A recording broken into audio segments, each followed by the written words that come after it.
Aujourd'hui, nous parlerons de Valois, un thème de l'histoire française. Je suis Betsaïa Vasquez Hernandez et mon ami Sarah. Nous commençons. Les maçons de Valois étaient une famille royale française, une branche de la dynastie capétienne, qui gouvernait la France de 1328 à 1189. Le règne a été marqué par des grands conflits comme la guerre de 100 ans contre l'Angleterre. Origine et histoire. Les premiers rois de la dynastie des Valois furent Philippe VI, qui montait sur le trône après la mort du dernier roi capitaine du roi sans héritier mâle. Ce dernier est un décret de la guerre de la 100 ans et le roi anglais Édouard III a revendiqué les trônes de la France.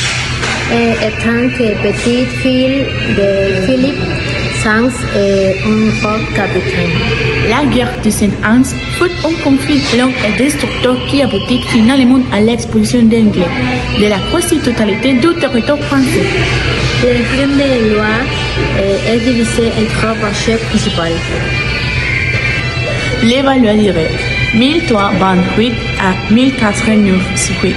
Cette branche comprend des rois comme Charles VII qui, avec l'aide de Jeanne d'Arc, a réussi à reverser le cours de la guerre de Jean Hans et à consolider les pouvoirs français.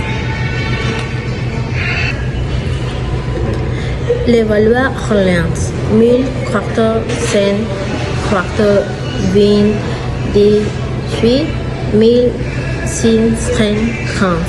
Cette branche n'est un qui a su roi Louis XII qui a poursuivi les guerres Italie.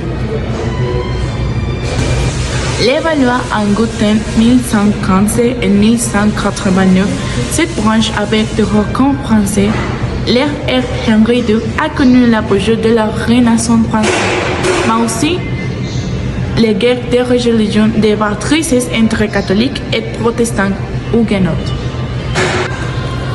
Les derniers rois de cette dynastie furent les Henri III, qui les monsois sans descendance et mettant fin à la langue des Valois.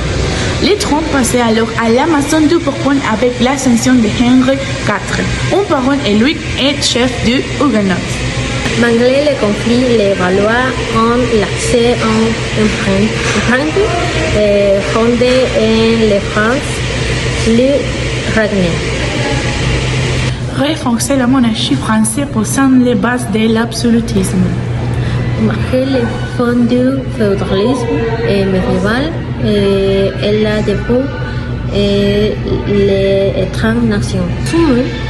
Les Valois ont été une dynastie cruciale qui a transformé la France.